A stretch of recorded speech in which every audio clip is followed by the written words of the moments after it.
اللہ صلی اللہ علیہ وسلم کی شریعت کے اندر، سنت کے اندر، طریقہ کے اندر، زندگی کے اندر، حیات کے اندر آپ پا سکتے ہیں۔ آج 1450 سال کے باوجود یہی دین ہے میرے بھائیوں۔ الیوم اکملت لکم دینکم واتممت علیکم نعمتی، دین کو اللہ تعالیٰ نے مکمل کر دیا۔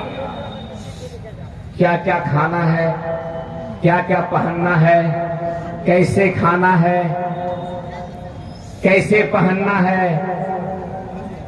کب کھانا ہے، آپ کی صحت کا بھی ایک ایک کر کے آپ کی صحت، کیسے آپ ٹھیک ٹھاک رہیں گے، کیسے آپ بیماری سے بچیں گے، ایک ایک کر کے ہماری شریعت کے اندر، قرآن کے اندر اور ہمارے رسول صلی اللہ علیہ وسلم کی سنت کے اندر اور آپ کی سنت کو، طریقے کو دیکھ کر کے صحابہ کرام رضی اللہ عنہم اجمعین کی زندگی کے اندر اور صحابہ کرام کی زندگی کو دیکھ کر کے تابعین کی زندگی کے اندر اور تابعین کو دیکھ کر کے تبع تابعین کی زندگی کے اندر 220 ہجری تک جس کو خیر القرون کہا گیا ہے، ان تمام قرون کے اندر، ان تمام قرون اور صدیوں کے لوگوں کے اندر ایک ایک چیز کا حل اس کی زندگی کو پڑھ کر کے دیکھ کر کے ایک ایک چیز کی حل موجود ہے۔ یہ چیز کسی بھی دھرم میں نہیں پاؤ گے میرے بھائیو۔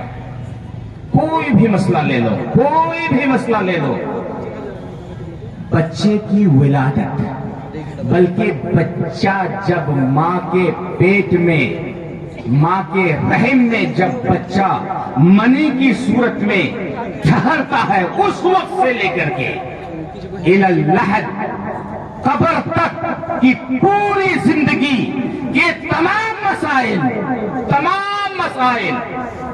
ایک ایک کر کے اللہ کی قسم، دینی مسائل، دنیاوی مسائل ایک ایک کر کے دین کے اندر، شریعت کے اندر موجود ہے۔ اور صرف قبر تک نہیں، قبر میں کیا ہوگا، پھر قبر کے بعد کیا ہوگا، آخرت میں جنت، جہنم، جنت جانے کا طریقہ، پل صراط، میدان محشر میں پیش آنے والے امور، وہ تمام چیزیں ایک ایک کر کے ہماری شریعت کے اندر موجود ہے۔ آپ کی دنیاوی زندگی کی ایک ایک تفصیل، بیع و شراء، خرید فروخت، تجارت، لین دین، معاملات، اخلاقیات، آپ کی عبادات، یہ تمام چیزیں ایک ایک کر کے ہماری شریعت کے اندر موجود ہے میرے بھائیوں، ایک ایک کر کے۔ اور قربان جائیے نبی کریم صلی اللہ علیہ وسلم کے شاگردوں پر، صحابہ کرام پر، قربان جائیے صحابہ کرام کے شاگردوں پر، تابعین پر، قربان جائیے تابعین کے بعد تابعین کے شاگردیں، تبع تابعین پر، اور پھر محدثین کرام پر، چار مشہور ائمہ کرام پر، محدثین پر، روات پر، راویوں پر اور مصنفین پر۔ میرے بھائیوں، بزرگوں، دوستوں، ایک عالم نے، ہم لوگ ایک مضمون نہیں لکھ پاتے ہیں، ایک صفحہ ایک مضمون نہیں لکھ پاتے ہیں، لیکن وہ لوگ کیا تھے، وہ انسان تھے میرے بھائیوں، ان کی بھی بیویاں تھیں، ان کے بھی بچے تھے، ان کے بھی رشتہ دار تھے، سب کچھ تھے، لیکن ان لوگوں نے قرآن اور حدیث کو دیکھ کر کے، رسول اللہ صلی اللہ علیہ وسلم کی سیرت کو دیکھ کر کے، صحابہ کرام کی سیرت کو دیکھ کر کے جو کتابیں لکھی ہیں میرے بھائیوں، ایک کتاب 37 جلد میں، ایک کتاب 100 سے زیادہ جلد میں، ایک موٹی موٹی جلد میں کیوں لکھا ہے میرے بھائیوں؟ اسی لیے لکھا ہے کہ الیوم اکملت لکم دینکم واتممت علیکم نعمتی، آج اے نبی آپ پر اور آپ کی امتی پر میں نے دین کو مکمل کر دیا ہے اور میں نے اپنی نعمت کو پوری کر دیا ہے۔ حقیقت یہی ہے میرے بھائی، حقیقت یہی ہے۔ آج مسلمانوں کے یہاں جب کسی کا انتقال ہوتا ہے، اس مسلمان کی تدفین کے لیے، اس کی تجہیز کے لیے، اس کے قبر کھودنے سے لے کر کے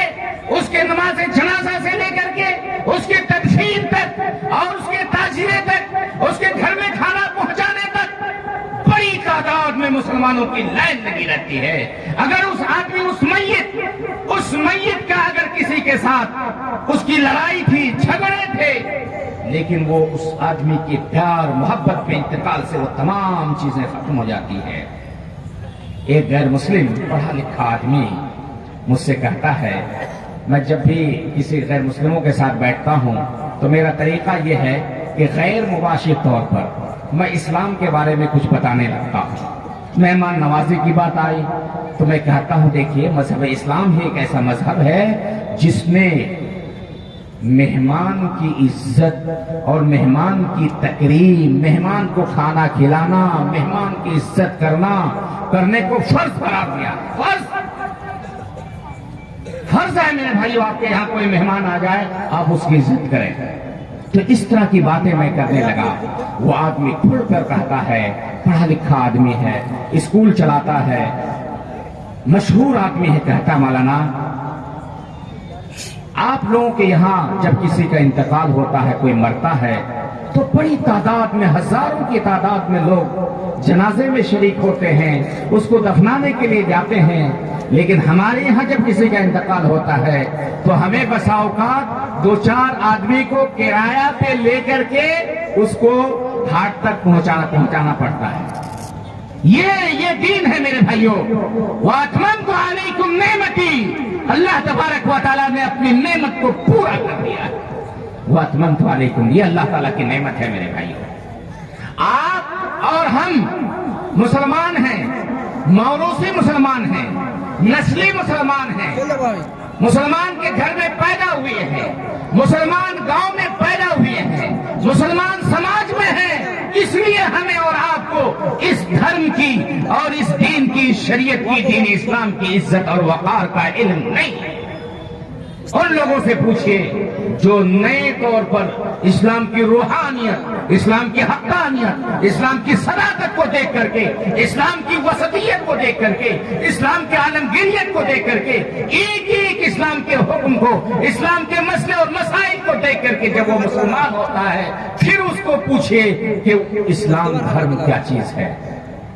ہم لوگ یہ سمجھتے ہیں کہ ہم اسلام دھرم کو مانتے ہیں، کچھ لوگ اسے یہود دھرم کو مانتے ہیں، کچھ لوگ کرسچن کو مانتے ہیں، کچھ لوگ ہندو کو مانتے ہیں، بس اتنا ہی. نہیں، یہ نہیں ہے میرے بھائیوں. ایک چیز بار بار اٹھائی جاتی ہے ہندوستان میں کہ ہندوستان کے جو مسلمان ہیں یہ کنورٹ مسلمان ہیں، یعنی پہلے یہ لوگ مسلمان نہیں تھے، کسی دوسرے دھرم کو مانتے تھے، اور غالباً یہ ہے کہ ہندو دھرم کو مانتے تھے. یہ بہت زیادہ کہا جاتا ہے، خاص کر کے اس وقت دور حاضر میں یہ بہت زیادہ کہا جاتا ہے. اس لیے ان کی گھر واپسی ہونی چاہیے. میرے بھائیوں، مذہب اسلام اگر ہم لوگوں نے یا یہاں کے لوگوں نے یا ہمارے پرکھوں نے اگر اس کو مانا ہے، اگر اس کو اپنایا ہے کسی دوسرے دھرم کو چھوڑ کر کے، تو پہلے یہ پتا کرو کہ کیوں اس کو مانا ہے. پھر کہیں گے کہ تلوار کے زور سے، کبھی تلوار کے زور سے اسلام نہیں پھیلا ہے. اسلام میں یہ چیز ہے ہی نہیں. اسلام میں یہ ہے کہ ہاں جہاد ہے، ہاں اسلام کی دعوت کو پھیلانا ہے. اسلام میں جائیے جہاں مسلمان نہیں ہے، اگر اسلامی ملک ہے، شروط کے ساتھ، قیود کے ساتھ، ضابطے کے ساتھ، اصول کے ساتھ جائیے. لیکن سب سے پہلے کہیے کہ اسلام قبول کر لو. اگر وہ قبول کر لیتے ہیں تو تمہارا بھائی ہے، نہیں کرتے ہیں تو اس کو کہو کہ تم جزیہ دے دو، ٹیکس دو، اور تمہاری ہم حفاظت کریں گے، دیکھ ریکھ کریں گے. تلوار نہیں ہے میرے بھائیوں کہیں بھی. ہاں اگر اسلام بھی نہیں مانو گے، جزیہ بھی نہیں دو گے، تب جا کر کے تم سے قتال کریں گے. لیکن کس سے؟ بچوں کو نہیں مارنا ہے.